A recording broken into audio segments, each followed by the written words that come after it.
Yes, people. Welcome back to the channel. Big Stricto here with my boy D.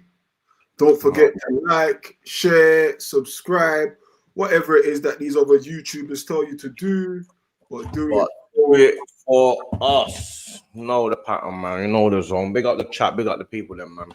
Big up strict on my brother. what you say, my Um, bro. only one place to start, really. We're going straight into it, yeah? No lube, nothing. I was gonna. Oh yeah, I dive yo. How's your day, bro? How's your day? I'm going straight into it. Nah, it's been good, man. Good day. Can't lie to you, man. Just obviously, man trying to trim down a bit. You know what I'm saying? Trying to go from big stricto to medium stricto. You know what I'm saying? How you So, doing that? By doing what? running, bro. Running, push-ups, Yeah. flipping, barbells, all them kind of things there. Just little something. And not At eating home. too wild, not eating too wild either, you get me? So, Yeah, home thing or gym and that. home thing, bro. Home thing. Man, run on the roads, fam. I'm doing Yeah. 6K, 5K, like 3-4 times a week, bro. You know what I'm Oh, saying? that's what I was doing. I was doing it early mornings, 2.5K, 3K. Only issue with it early mornings is it got dark and rainy. I love that Stoke weather, you know. I love You it like like that? Oh, there's something yeah, wrong. bro.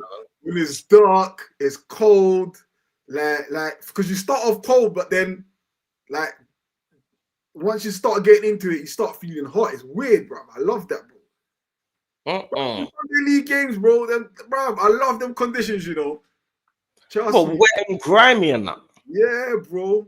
All day long, bro. Bring that. Oh man, that's the jolting, man. That's I hate that. See, you're too bougie, bro. Everything's got to be. Yeah, I've gone past that. I've gone past that stage, man. Yeah, man. I love that. That's like going up in the hood and then moving out. You don't. Who wants to go back to the end? Like I can't. I can't go backwards. Bro, man. You No, can't no. be. I need cinemas in basements and Man. treadmills. I need treadmills and. But to be fair, I run on the road. I run on the road like I got a massive like. There's like a lot of greenery where I live now. Mm, A lot of greenery, but I'd rather stick with that. brother, bad times, man. Running on the road, headphones on, hoodie up, just going, bro. Clearing the mind, bro. Like thinking Yeah, of yeah, yeah. I do that. I do that. thing. I need that, and that I think more in chaos than I do in tranquility. Mm. I don't know if that makes sense, bro. It Like does. It makes sense. It makes a sense. lot Still. needs to be happening around me to get me focused. I, Mm. I think I got ADHD, you know, because when everything's all quiet, I start losing focus. I start doing mad things like so. I Yeah, need yeah, yeah. like chaos, bro. I operate in chaos, bro. But That's the other thing than about that, running. That's what people don't realize about running. You see, running. If you run on the road, anyway, it's different to the treadmill. If you run on the road, which I do, different. um, like you're like I used to go early morning with the birds and that.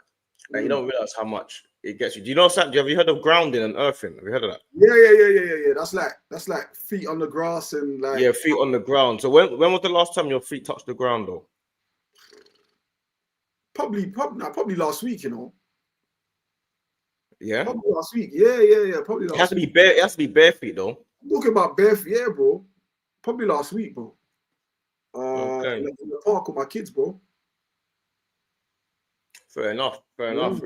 Yeah, that's a big thing, man. Because you know, like all them positive energies and all of that takes out all the negative toxins out of your body and all that, innit? Apparently, Yeah, because see, I obviously think the earth has got energies and things that it takes out. That's why a lot of people like they go and they like a lot of people that in hot countries are a lot happier, so they say, because all the negative energies have been released because they're touching the ground every day. Like we can't really do it here because it's cold and wet and it's nasty. But if you're living in the Caribbean or you're living in a hotter country, your feet's on the ground constantly. They just walk in bare feet. You know what I'm saying? bro, and don't even forget the weather plays a big part, bro. When I'm back home and that, Yeah, I'm way happier, bro. My skin's glowing. Like yeah. that on my face, no rash, nothing, just pure nice weather, and you know what I'm saying, and good vibes. But talking about good vibes, bro. Yeah, and no, but before you get to that, And when you wake up in the morning, you can, like, where my mom's house is, you can pick up a mango off the tree immediately. Go, bro. From the tree. Immediately. Everyone says good morning. Yeah. Like, immediately. Over here, everyone's rushing at 100 miles per hour. You wake up in the morning. If you say good morning to someone, they'd think you're weird. Yeah. This is weirdo. What's this weirdo talking to me for? Yeah. Yeah. They get shook. Yeah, you know what I'm saying? This is hilarious. Stricto skin glow with his cat. Hey. You know what I'm saying? I said when I'm back home, bro. Hey, that is funny. When I'm back home, bro. Do you know what I'm saying? I'm not talking about in England, bro. I'm talking about when I'm back home. Harrison, I remember Stricto. Thank you, bro. I still kept it. I still kept it, Harrison, man. Harrison knows, man. Harrison's been giving me grief this last few weeks, man. I stay on them runs, bro. So yeah, man, got a man that can vouch for me, bro. But yeah, man, what you saying, chat, man? I hope everyone's nice, everyone's feeling good. Listen, right now, what a time to be an Arsenal fan, bro. Right now, everyone's pissed. The ops are pissed.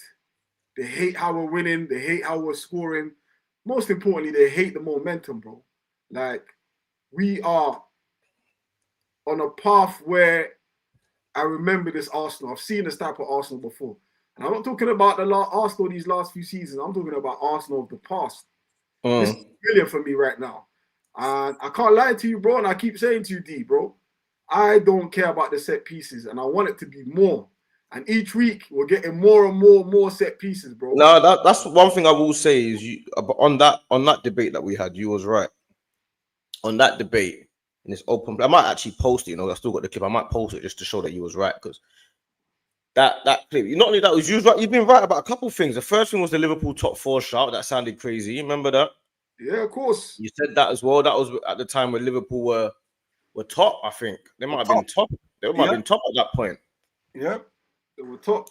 And then you said about worried about Tottenham, like, which is coming to fruition. Like, they're still bit by bit picking up points. And then you said about the not worried about set pieces. Like, so I think you're probably right about all of that. Really, those 3 things specifically. But when it comes to the actual team and the club and what's going on, that result at Crystal Palace was the perfect result. I said on Dan Potts' stream that team will be harder than Atletico Madrid, and the whole, you know what it's like on one of them man streams, the whole chat just deluded, crazy, madman, mental, crazy. You know what it's like, or when man's on certain channels and man say something that instead of you thinking about what a man's saying and hearing what man's saying, because you're on a panel with like 7, 8 people, you can't really get your point across enough because there's too much going on. There's too much flying about. You get it? But when you talk like this and have a conversation, I'm telling you that the Crystal Palace match is just as hard as any match in world football. Definitely. In world football, there's no team that is that you can say that are not as hard as Crystal Palace. Crystal Palace are one of the best teams in terms of low blocks. What we did, we suffocated them so much. It was a perfect game plan, really, because Arteta kept the ball for the whole game. That he stopped it being a pinball match. You get it? If you stop it being a pinball, you have to remember Crystal Palace are strong, athletic, bare black guys, bare athleticism, bare man. That's what they're looking for. They're looking for the break and because they were good from corners as well. They were good from both corners. Yeah, they were good. They gave us problems. They won. First time I've seen us lose headers in the box from corners, and they won the first 2 headers in the box, bruv. Like, I'm talking about they're attacking corners. They won the first 2 headers, and I ain't seen that for a long time. The Crystal Palace are a solid team, no matter what anybody says. Their manager Glasner, he knows his beans. He got Arteta, one of the most informed strikers in the league, if not Europe. Yep. We got Adam Wharton. You know, cold. They got you got Munoz, you got Gehi, you got Ismail Assar. Yeah. They're probably a tougher team than Atletico, if I'm being honest. Maybe Atletico. If you look at Atletico on paper and historically, yeah, and their manager, yeah, but in game time, in gameplay, bro, like Crystal Palace definitely stifled our play more than Atletico did. Do you know what I'm saying? They were attacking as well. As you said, there was an attacking threat. So I think what we got to realize now is how good the team is. We was having that discussion last week, and we were talking about, if you remember, if we had to get three, if we had to win one of the two games, which one would it be? And you said Crystal Palace. Palace, yeah. Bruv, how about this? We beat both of them. Yeah, facts. You see the goal.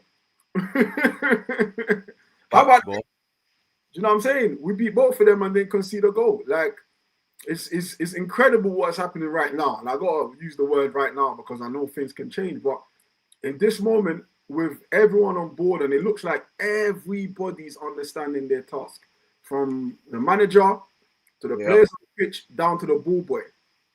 Everybody is on the same side. Everyone's pulling in the same direction.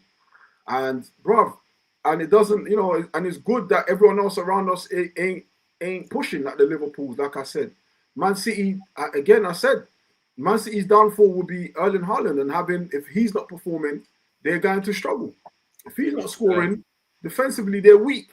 Do you get what I'm saying? So, realistically, bro, let me coin this phrase. Ogatat.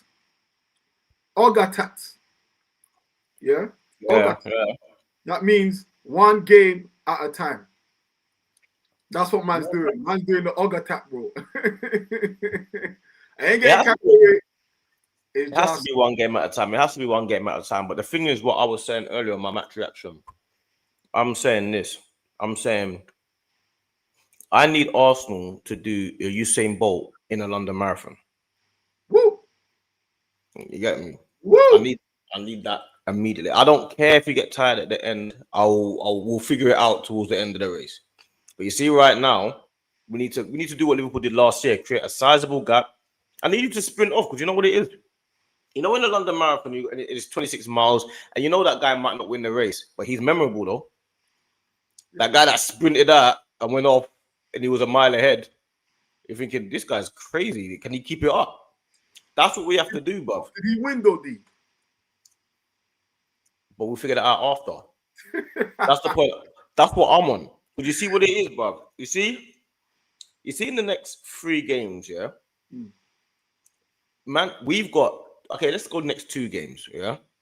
We've got Burnley away and Sunderland, yeah? After having all the hard games that we've had. Chelsea have got Tottenham. Liverpool have got Man City and someone else. Man United have got Tottenham as well. Yeah, Bournemouth have got Man City. You get me? Everyone has got each other. We've done the each other thing. The only team we've got left is Tottenham in a couple of weeks. I need us to go. If we have to beat Burnley and Sunderland. If we beat those 2 teams, we've done our job. Anything can happen in a Tottenham game. You know what I'm saying? Things can happen. But we have to beat Burnley and Sunderland. And if we do, because right now we're 3 points clear, 3 or 4 points clear. I think over time, 4 points clear. We need to get to 8, 10 points clear. Once we get to that stage, I can understand the back and forth with certain of the top teams. I can understand that it happens. And you can drop points here, there, and everywhere. I can understand that. But we need to go into these 2 games with 6 points. If we draw at Tottenham, we draw at Tottenham. It's not the end of the world. But we need to beat Burnley and Sunderland. No doubt about it. 100%. I think for me, like you, I tend to measure these things in games. So like if we can get a 4-game cushion, which is anything 10 points plus, then yeah, we've got a good chance, because that means them other teams have to be perfect for 4 games consecutively. Yeah, we're dropping points in 4 games consecutive, which is a lot harder for them to achieve than it is for us to mess up. And I seen someone saying the other day, it's not. I think it was Martin Keown actually. He was saying on TalkSport, where they're saying, "Well, the league is Arsenal's to lose," and he was like, "Nah, it's not. It's for Arsenal's to win. Like this whole losing business is making it out like you've already won it. Like you're supposed to win. Nah, it's for us to win. Like every other team right now. As much as we are flying, realistically, it's only 9 games. Facts. It's only 9 games. Like it might feel like more because of how Liverpool started and we've had to catch up, and it feels like a lot has happened, which it has, but it actually feels longer than 9 games. You know, only week 9. Now, when we get to week 18, 20, you can start making claims, start buying land. You know what I'm saying? To build households. You know what I'm saying? Like at that stage. But right now, you're only window shopping right now. Do you get what I'm saying? That's why I said I got tax. Yeah, no, I'm with you. One game at a time, but at least we're window shopping in Selfridges. Oh yeah. We're not window shopping in Matalan right now. We're not at Sports Direct. We're window shopping in Selfridges. You know what I'm saying? Which is where you want to window shop because it inspires you to window shop in Selfridges. You know what I'm saying? If you're window shopping in like I say, Matalan or Sports Direct, you might feel a bit depressed. You know what I'm saying? So we need to window shop in Selfridges. But the thing is, that comes with that is the expectation, because now what's happened is the expectation of Arsenal has changed. The expectation of Arsenal and Arteta has changed. The expectation from all of us, we're all giddy.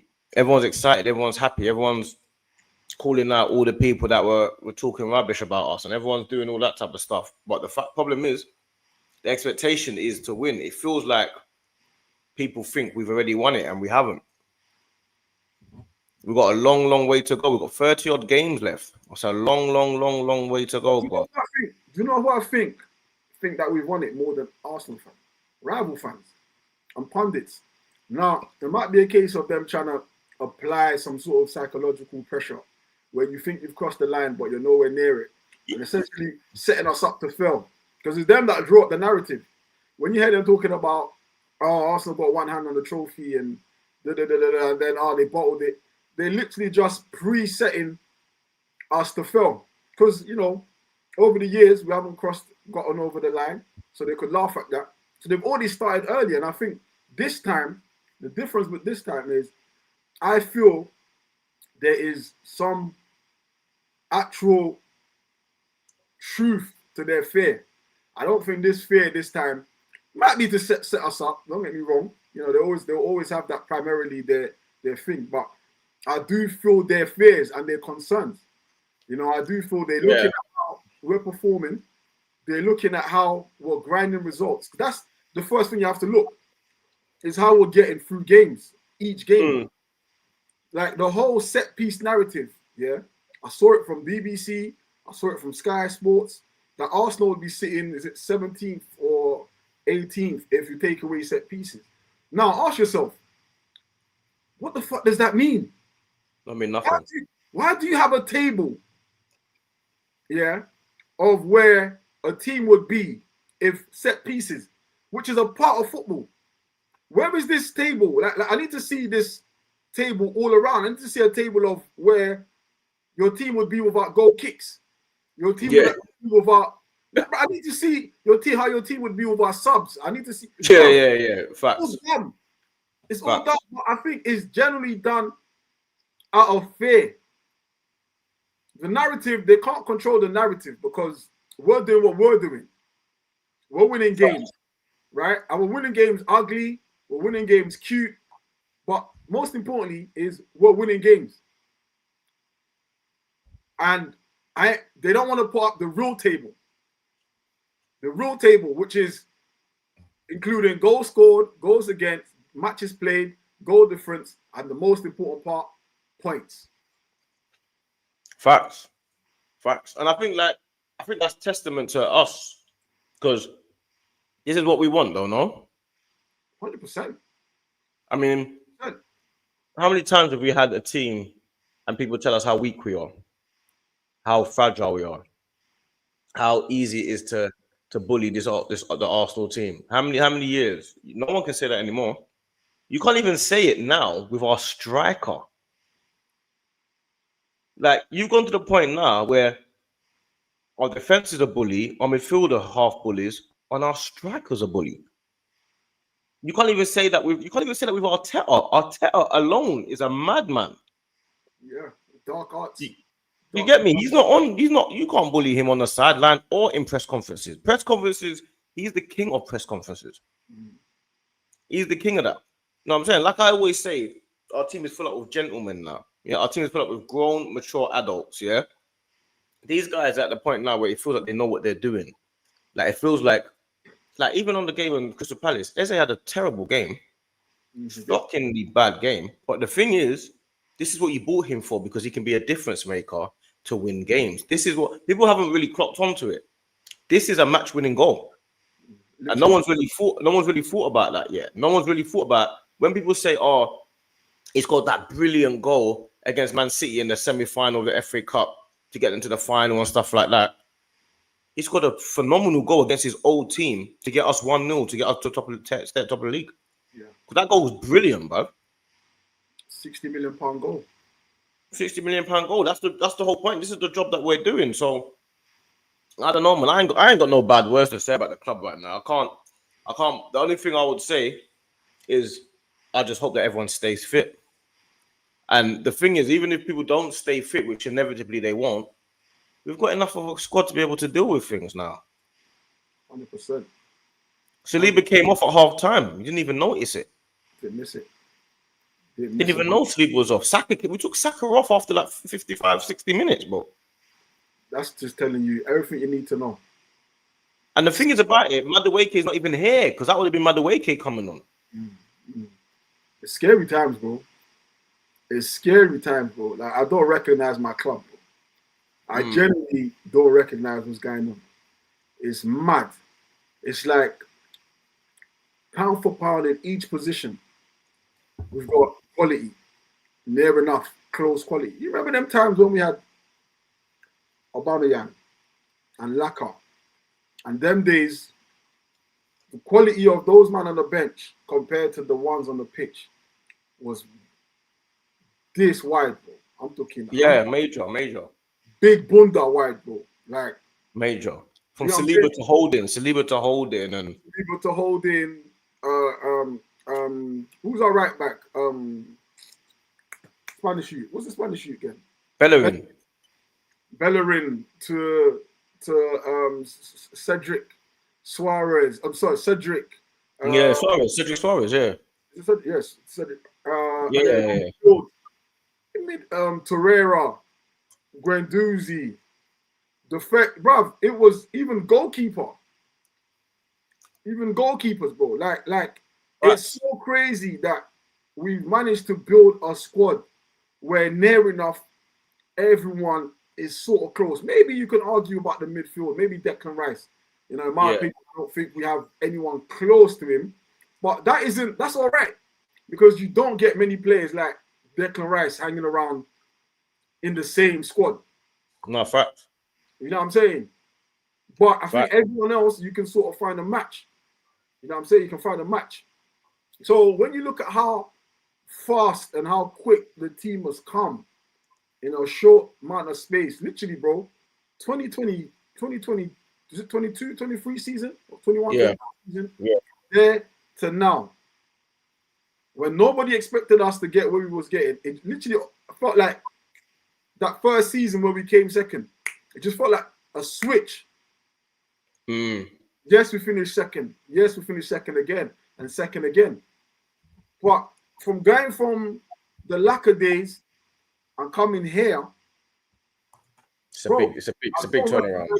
It's a big turnaround.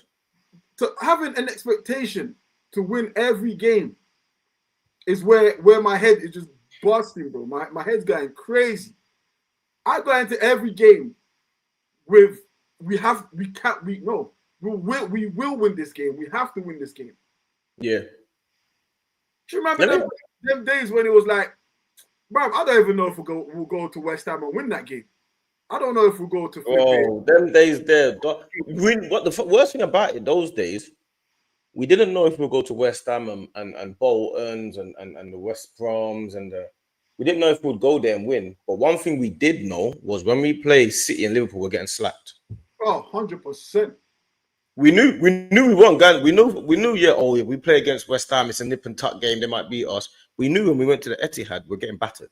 For certain. Do you remember the days when you went to go Etihad to play Guardiola's team, and we're just thinking, "Oh, bro, I don't even want this game. I'm scared of the game." Like a dickhead, yeah. I used to go there knowing what was happening.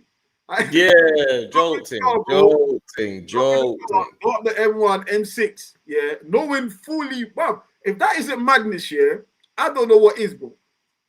Literally going there, knowing the outcome, and still. Mental. I remember the day, yeah. I remember the day when we played Liverpool one time. This was the days of Sterling, Suarez, and Sturridge. Yeah. And I remember, I think it was those days. I'm not 100% sure. And I remember someone saying, "What do you think the score will be?" I said, probably about 5-0, 5-1 maybe. The game was ended up 4-1 or something like that, but they were 4-0 up in about 20 minutes or something like that. Remember That game. Right. Remember, like they ripped us to shreds at our ground. They ripped us to shreds. And them days there, I remember when Arteta had one of his at the beginning of his period and stuff, and then we played Brentford. This is Ben White. I think it might have been Ben White's first game or Ben White's first season. Yeah. We played Brentford and Carragher, and then man ripped us to shreds. How weak we were, how lackluster we were. Even Tony bullied us. It was. Remember the throw-ins? We got bullied. Norgard bullied us that game. I think Norgard scored that game. Man. I think Norgard scored that game. Nightmare game, bro. And now I come to this. It's not. You can say nothing, but he's done a brilliant job to get to this point. This is why I can't. Why I can't listen to no pundit, bro. I can't listen to no pundits because the amount of waffle these men talk about. You know, there's no leaders in the team. Who's in the changing room telling them, trying to bring them together? To some extent, they might have been right because you look at Aubameyang in the changing room, man's all jokes and man's lifting FA Cups and dropping it. Like everything was just a joke to that brother. Like there was not an ounce of maturity or seriousness. Do you get what I'm saying? So maybe they might have been right to say certain things, but the U-turn to us achieving what they wanted us to achieve in terms of like our style of play, our character, and how now we've built that, and there's now, they're boring to watch, dark arts, they paid all this money. But bro, by the way, yeah, that whole £1 billion spending has come from day one of Arteta to now. They're acting like we spent $1 billion in one window. And all of this, you expected to do this because you spent. But again, the same pundits have said all these years, Arsenal don't spend money. Arsenal don't spend money. 100%. So when we're finally clearing, yeah, because we're in deposit. When we're finally clearing, because again, Arsenal haven't been a team to also sell high either. Our most expensive transfer is what? Iwobi and Chamberlain. Yep. So how do you buy players when your most expensive sale is like 25 to 35 million or 40 mil? How do you bring in players? Second of all, who wants to come to you?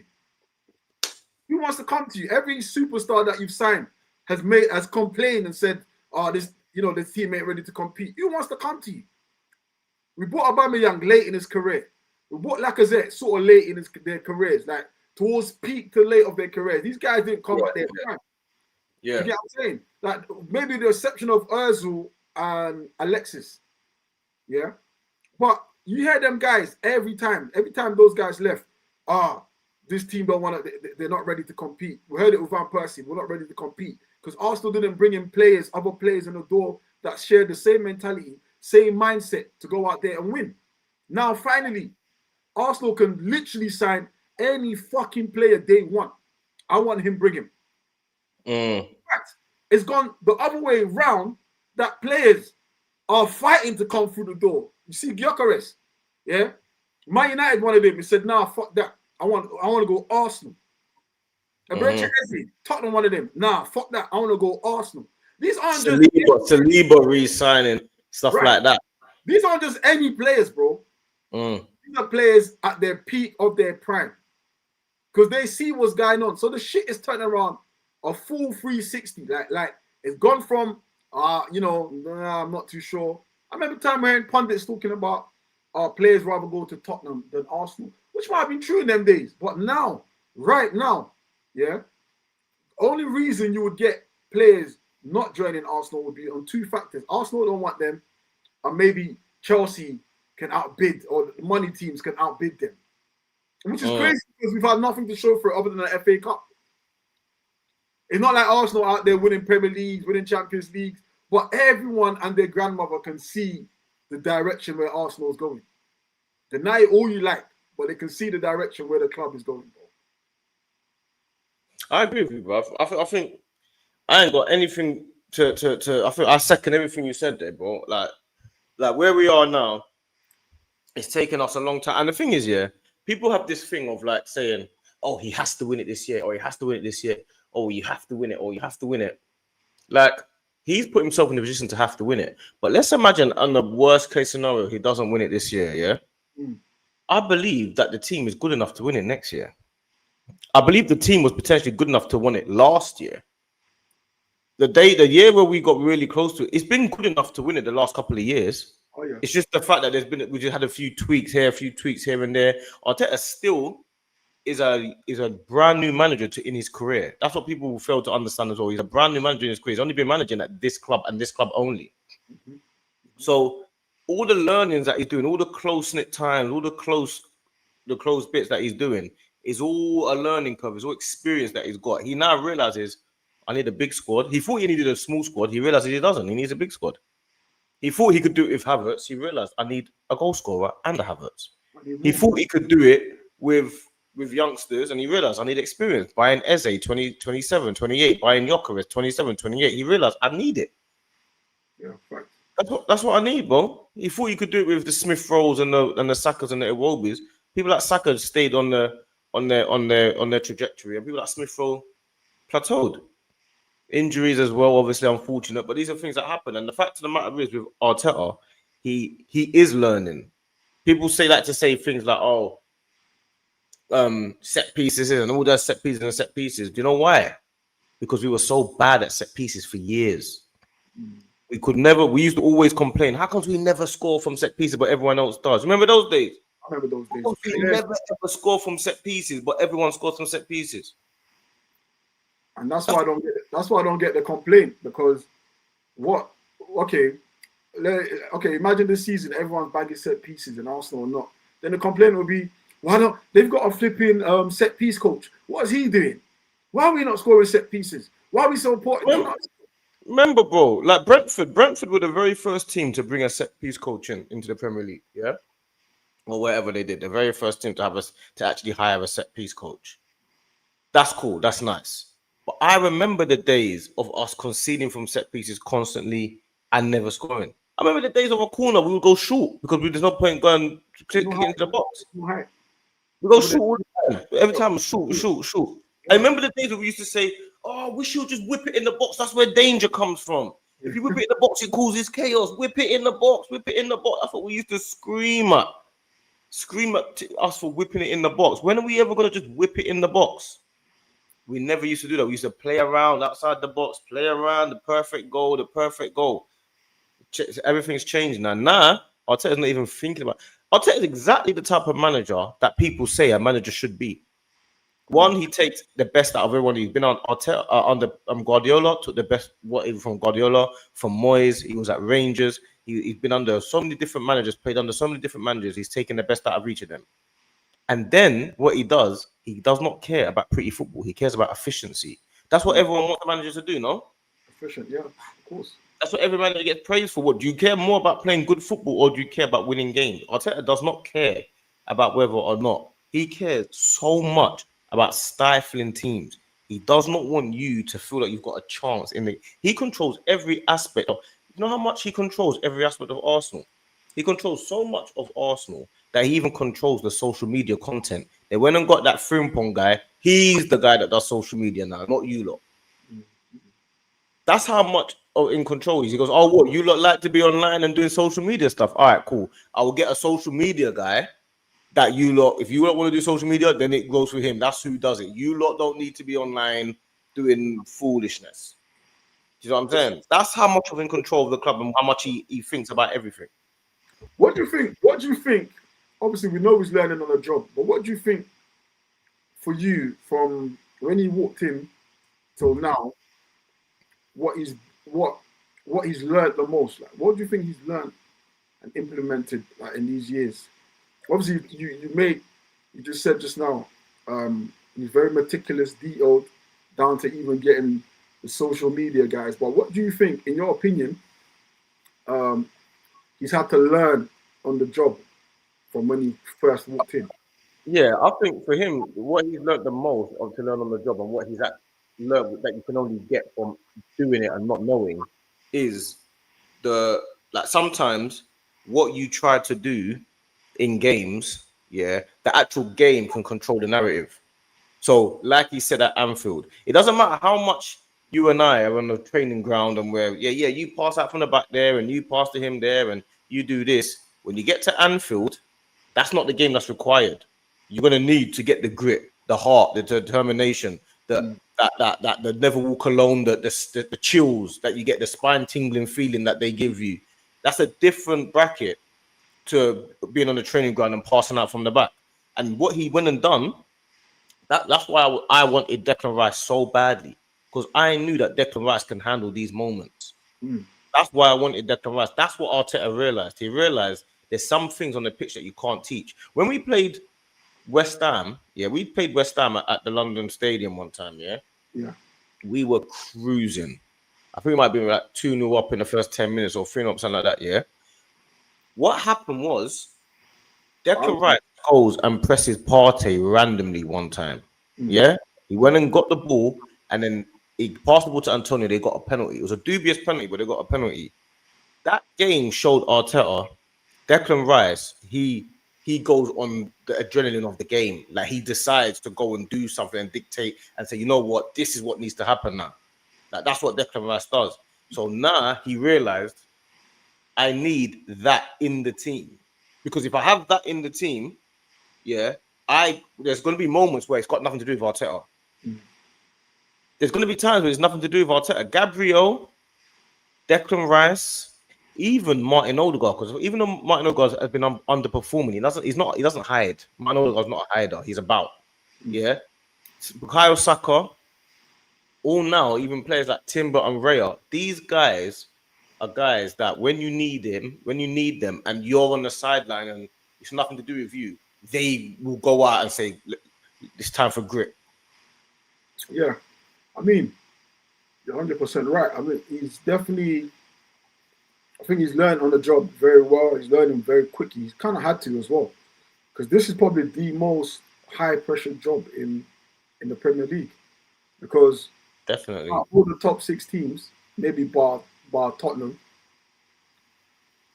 we are the ones who have the expectations of we haven't really made anything solid for the last 10 seasons. Do you know what I'm saying? Even as bad as United have been, they've won a European trophy. They've won trophies, even in their worst period. They've had managers come through the door. They've spent a lot of money. Chelsea the same. Liverpool the same. City, of course. And us, and then Tottenham, So, and with the other jobs, managers have all been sacked. Yeah. So he's walked in here, this high pressure job, in a short amount of time, in 2 seasons, we could say. He's got us up at this pinnacle now. Of course, the ultimate pinnacle would be to win the Premier League, to stand on top of England and say, we are the kings of England. And he's getting us there. But I do feel like one of the things I've seen that he's learned is how he manages games. Now, if you remember, he used to have a way of subs. It had to be 70th plus minutes. For no reason. Irrespective of if we were losing or winning, he had to. The subs he made were always around the same time. And now he's changed it now. You can see he's flexible with his subs now. Saka, 5th minute against Newcastle. Saka coming off earlier than what? The subs he's making. Also the emotional intelligence in the game and the emotional output of the game. I think now, you imagine doing a marathon, You're, like you said earlier, you're doing that. You're pelting it down. You're going full speed. I think he's learned now emotionally, sometimes do the marathon, quick, sprint, slow down. Know when know when to be emotionally ready and emotionally available. You know, not everything's 100 miles an hour. We saw it these last few seasons where our football was great, but we were burning out. Mm. Now it's everything's sustainable. I agree with that, and I think as well, like you say, he wants to control every aspect of football. So he doesn't want the players to be out of character. Like if you notice, very rarely are we ever embroiled in a battle of ill discipline. Very rarely are we embroiled in a battle of ill discipline. Like we're not in that anymore. Mm. We had a few players that used to be like that. Nah, like I said, these men are gentlemen. We've got grown like husbands in the team. Yeah, yeah. Do you get me? These men are married. These men are family men, churchgoers. These men, they're grown men that do grown things. So because he's what he did that was really good. He started and he got pelted for that when he was getting rid of Aubameyang and he put him on the bench. No one was happy with that. Everyone was saying, "What are you doing? You're a rookie manager. You have to go with your best players." And sometimes the players are bigger than this manager. This manager's new and blah blah blah. And who does he think he is? I remember all of that time. He got absolutely pelted for that in the media. But he knew in his mind what he has to do. And it was the thing what he's had that's good, he's always had Guardiola backing him in the media. Mm. Guardiola's always backed him and said he will get Arsenal to the top. And sometimes you gotta do what you gotta do. You gotta stick with your principles. That used to piss me off, bro. I remember one game. Yeah, I know exactly what game you're gonna say. 3-0. I know exactly, and he said how brilliant we were. Brother, I know exactly what you're gonna say, bro. I used to be like, nah, I'm tired of it. Of course you're gonna say. I need him to hate my club. I need him to hate Arteta. Right. I know exactly what you're gonna say. I know exactly what you're gonna say. And now, I would love to know what their relationship's like right now, because I bet Arteta can't call him for advice now. He can't. Because remember what he did? He bought Zinchenko and Jesus. Now, a club only sells you to another club. If the player is not under contract or whatever, and he's fighting for it and he has to go to this club and you're left with no option, like a Van Persie to Man United situation. Or two, you don't class him as a rival. Yeah. He sold us 2 players. Jesus and Zinchenko. I bet you any money now he wouldn't even dare sell us Savinho now. Or Ake. I'll go as far as saying we don't even need no one from them unless they're giving us flipping Holland. Like, is that crazy to say? Like, I genuinely believe. That's a good question. That's a good point, actually. All right, let me ask you this question. That's a good segue, yeah. Out of, say, Man City, Liverpool, Chelsea, Tottenham or United, what players do you think make us better? And where would they play in our team? And who would you replace them for each, like for like kind of thing? If we start, okay, let's start from the obvious. Man City, Haaland. No, let's start. Okay, yeah, I was gonna say let's go from the goal. Okay, so obviously, Man City, Haaland instead of Gyökeres, obviously. I mean, Haaland once proved he's Premier League proven, but also I suppose with Haaland as well, you got to caveat that with. I feel like you need someone else with Haaland, like like Haaland and De Bruyne. That used to work well. But I was just for the sake of. I feel like Haaland obviously is an obvious choice instead of Gyökeres. Yeah, that improves us. Where else would you think though? So in defense, keeper as well. Like where we get? Sorry, no goalkeeper takes Raya. I'm sorry, no goalkeeper takes Raya. Find me a better goalkeeper than Raya. Yeah, I'm with you on that still. Defense, yeah. Let's start from Timber. I'm sorry. There's no right back in the Premier League that I will take over Timber. I'm with you again.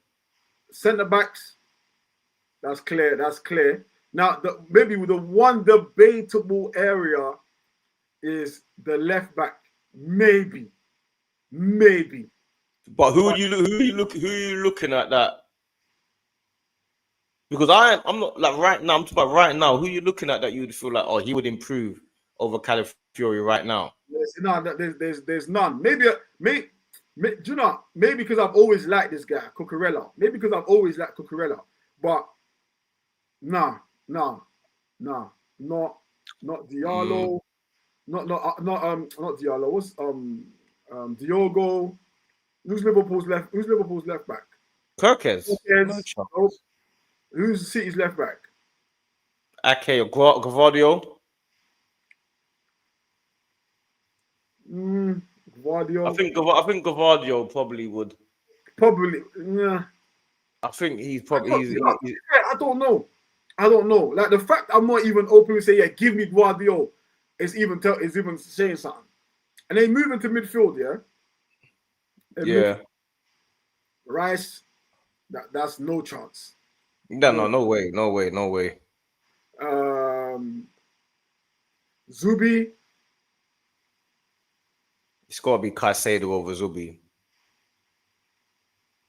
They're different type of The players. thing is, because Zubi's been good, bruv. They're different. So it's hard. It's hard because sooner or later, what's going to happen is Zubimendi. If he carries on over this for the next 10 or so games, he's going to be in the same conversations with the Caicedos and the Rices soon.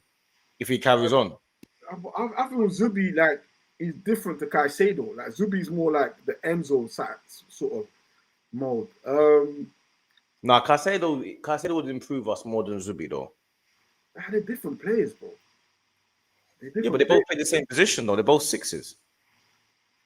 They're different. They're different players, man. They're different players. But the Caicedo one, I don't know why. Like, I think we'll pass Caicedo. I think if we'd have signed Caicedo a few seasons back, I think, yeah. But I think right now, I think we are better than Caicedo. If I'm honest with you, from where we're at right now, I don't know. I think Caicedo improves us. I think he improves our team.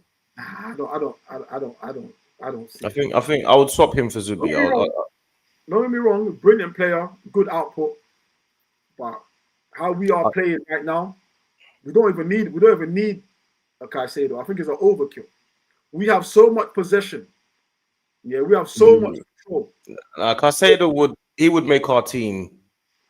You wouldn't concede any goals ever. He would make our team like he is better than Zubi. Like he is. I can give that. I can just for the interest of balance. Yeah, in case people say I'm being too Arsenal central, and then in the 10. Yeah, that's easy.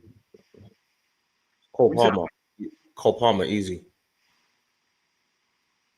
Easy. He's the best 10 in the world to me. Yeah. Cole Palmer. Yeah, easy. What Odegaard or Eze in the 10 is Palmer easy. Like he would put us into. Yeah, what about Tijani Randers? Randers is not 10. Plays 10. No, he don't. Yeah, he does. No, he don't. He plays in the 8. Foden plays. Randers plays 10. Nah, I ain't taking Randers, man. It's Cole Palmer, man. Randers don't even get into our team right now. No, I'm just asking. I like Randers. Nah, obviously the only team. You take Palmer 10 over Odegaard. Eze. All day. He's the best 10 in the world for me. He's the only player. Like even Caicedo is more debatable than Palmer. I think Palmer is that guy. Who's honestly, McAllister? Nah. You obviously got Gravenberch. Do you know who I like in that Liverpool team, bro? SummerSlam. Nah. I just don't know how would fit him in that Arsenal midfield. No. Nah, Cole Palmer's that. We settled on Palmer. But I'm looking at you. You have to agree with it, though. Like, who you think? Yeah. But that midfield of Caicedo, Rice, and Palmer. I just think Odegaard season that I think Odegaard is easy to dismiss because of recency bias. He hasn't really been on his game, but Odegaard a few seasons ago, and I'm sorry, Palmer. Because the thing is, Palmer ain't sampled. I can't sample Palmer enough to put him ahead of Odegaard. Palmer's had one good season. No, he hasn't. No, he had one good season. No, he hasn't though. His first season at Chelsea is his best season.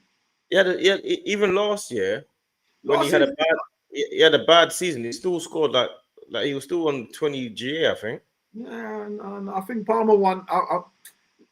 He's a GA. Palmer is a GA magnet. Nah, but for the Arsenal 10 as well, there's a difference with the Arsenal 10. It involves a lot of pressing.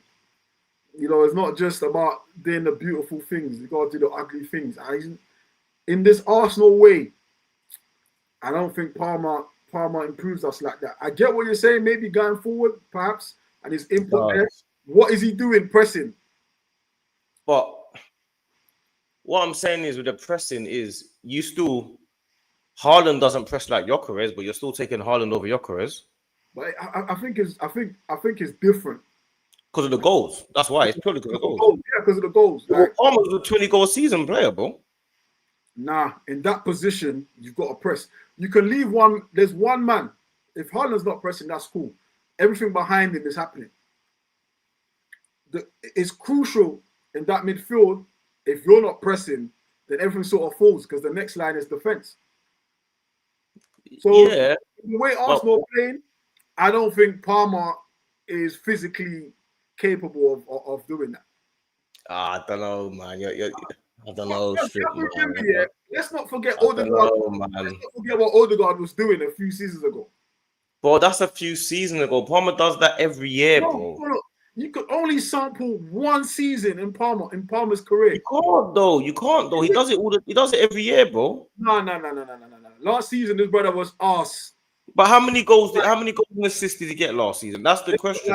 This guy was arse. He's a GA magnet, bro. Chelsea fans, even Chelsea fans were saying Palmer's play is reliant on Nicholas Jackson. I've seen Chelsea fans say that. Nah. Nicholas Jackson was a big part of Palmer's play. Don't get me wrong. I'm not saying no to Palmer, but I'm not saying it was as. But last year he scored 15 goals, bro. Mm-hmm. This is a midfielder, bro. The season before. The season before. That's what I'm saying. Like this guy's a midfielder, bro. No, the season before. I'm gonna find it because the season before it was high import. The season before, he scored. You're underestimating this guy's numbers, bro. The season before, you're underestimating this guy's numbers. This guy's numbers are off the scale, bro. The season before was his best. No, what I'm saying is he still had 15 goals, bro. You get me? That's a lot of goals. That's striker numbers, bro. I'm hearing that, but I'm not hearing it. Like again, I'm talking. The sample size can go on. Is his best season, yeah, and his best season was a season when he was generally unknown. He came into the Chelsea. I remember he came into that Chelsea side debating taking penalties. No one knew who this guy was. No one knew what he was capable of. Yeah, he was a quality player. You could see at the times he featured for City, but I'm not taking him as easy as you're taking him, bro. But the season before, he scored 27 goals and 15 assists. Amazing. That's mental, bro. Amazing. But we haven't seen those levels since. No, but what I'm saying is his bad season that you're talking about, when you said he had a bad season, like his bad season is 14 goals and 18 goals and 14 assists. That's a bad season that he's having. That's the season that everyone's saying is a bad season. He's scoring 18 goals, bro, in all comps. Do you get me? 14 assists in all competitions, bro. That's 50. You know what? I'm sticking with Odegaard. Come on, man. Odegaard, bro. I'm sticking with Odegaard. You're sticking with Odegaard over Cole Palmer, bro. 100%. Cole Palmer works well for Chelsea. I don't think he comes to Arsenal and improves Arsenal. I think I go as far as saying you're doing that thing you're doing again. No, but do this thing, yeah. Where is Foden at international level? Where Palmer's better than Foden, bro. Where's Palmer's at international level? Palmer should be starting. I don't know why he doesn't start. He should be starting. I don't know why he don't start. He's better than Foden, bro. There you go. There you go. That's not there you go. They got a guy called Jude Bellingham that plays, bro. Jude Bellingham's been a superstar for the last couple of years as well. Yeah, but Palmer should be playing for England, bro. When all of them are put into one pot, Palmer's not there, bro. He's there, bro. He's not, bro. The facts are there. He's there, bro. Individual for your club, but when it's international time, he's bit part. Yeah, he scored in the final, but that's not his fault though. But it says something. He shouldn't be bit part. Shoulda, woulda, couldas, bro. The fact is, he's bit part. Nah. Palmer's he's that guy, bro. Like I feel he is that guy. I don't think he improves us like massively. Like I think there might be an improvement in the squad. Okay, cool. 18 goals, bro. He scored last year in a bad season. 18. How many penalties? Bro, that don't matter, bruv. You mean how many penalties? Does it matter how many penalties he scored, bruv? Why does it matter how many penalties he scored? That's like I said, now you're doing the thing where you say how many set piece and open play goals did you score. You're doing it. I gotta do it. I gotta do it, fam. I love that, bro. Do you know why he's on penalties? Do you know why? Because he's the guy that can handle pressure. That's why. Odegaard's not on penalties for us, is he? He's our captain. He was on penalties.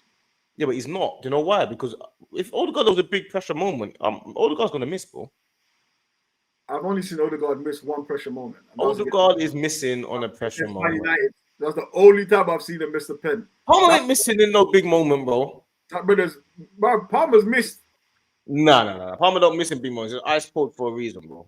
No, but listen, we're talking like okay, Palmer's one. The fact we're debating it, saying it's not as straightforward, isn't it? No, you're debating it. But the other one I didn't debate. I didn't vote. Yeah, but you debated Caicedo as well. I don't think that's debatable either. Well, again, I gotta look at what these men are doing. Do you know what I'm saying? I gotta look at what these men are doing.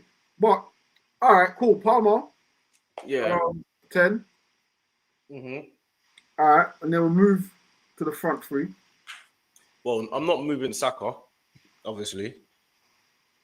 But the left-hand side, that's where you can improve it, obviously, naturally. But the thing is, because we've got Eze, and I think Eze is now a left-side player, because Eze plays better on the left than he does on the 10. I've been saying this for ages. I don't really care what anyone thinks. In the 10, the only reason why he plays okay is because he can score goals. But apart from that, he doesn't really, his ball retention is not good enough, and his position is not good enough in the 10.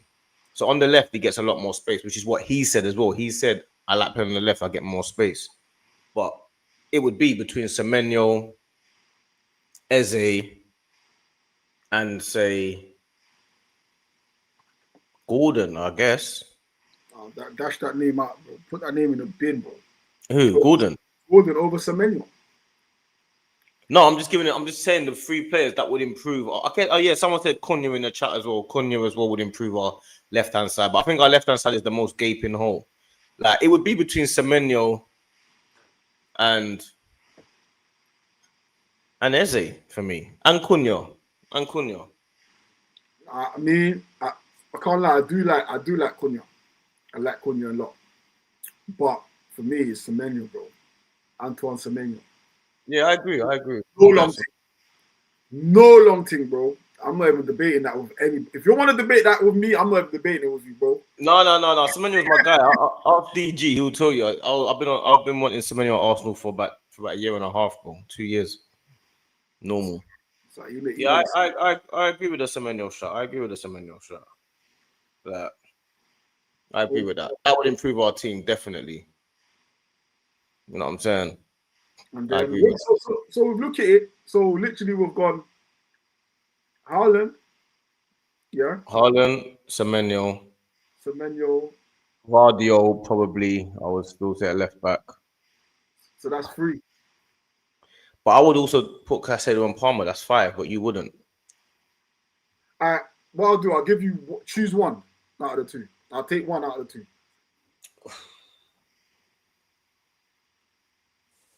Depends who I've got to keep. Like, if I got to keep, because I've got Zubimendi, because it's Odegaard. That's tough, man. Then I think you're gonna err towards Zubimendi because I thought you had more passion putting Caicedo over Zubi. Caicedo's cold, bro. He's so cold. You got to pick one: Caicedo or Palmer.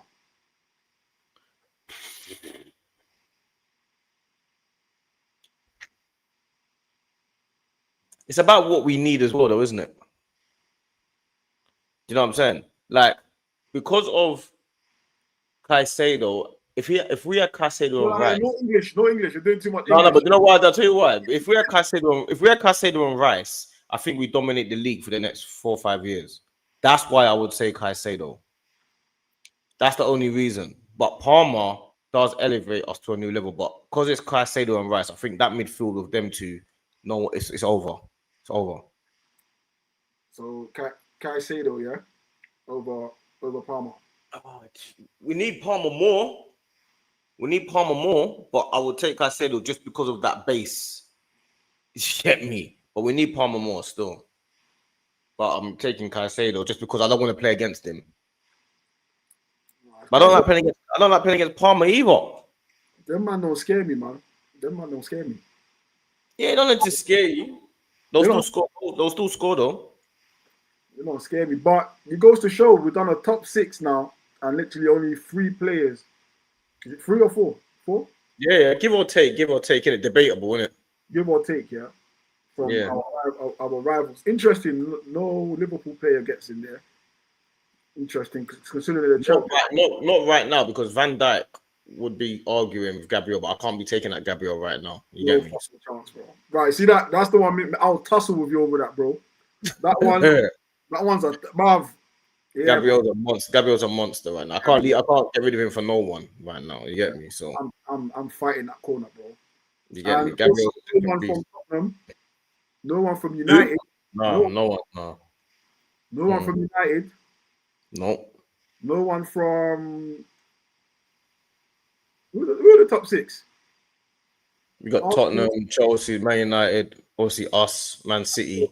That's it. That is top 6. Yeah. So one from City. 2 from City. Guardiola. 2 from City. 1 from Chelsea. Or maybe 2 from Chelsea. Yeah, give or take. And then 1 from. There's 1 more. Who is it? Bournemouth. Yeah. Not bad. Not bad, bro. And the funny thing about it is that could change very fast if we go and buy Semenyo. All of a sudden, it changes everything. Do you get me? Considering back in the day, you would take every player from the whole team, bro. Every player. And this is from a bunch of teams. This is not just from one team. It's from a bunch of teams. Mm-hmm. I'd only handpick a few players from a bunch of teams. You get it? So yeah, it's not bad. We've done a good job, man. That's a good job. That's a nice smooth ending. You know what I'm saying? So man. It's a nice smooth ending, man. This one. And people, don't forget to hit the likes, subscribe to our channels if you haven't. We need the algorithm gods on our side. Don't forget to also comment. We need the engagement as much as we can. We need it, man. Whether good or bad, man. You know, so you wanna write something mad, write it down, write it in the chats. We don't care. Wanna write something good? Show love, take the love for the love, as my boy Turkish would say. We got Turkish, man. So yeah, big up all of you active in the chats once again. We'll be back next week, same time. Let me just quickly do this super chat. We got Sleaze, McMuffin Deluxe. Keep defense up and increase attacking efficiency. Big up, my buddy, for the super chat, my bro. Big up, Sleaze. You know what I'm saying? Make sure you don't like and subscribe both channels. You know, 7 p.m. every Monday. Me and my boy Strict. You know the pattern.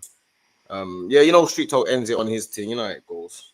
So make sure you like, share, subscribe, whatever it is these other YouTubers are telling you to do. But do it for us. You get me? Big up, man. Big up. See you next week, Monday, man.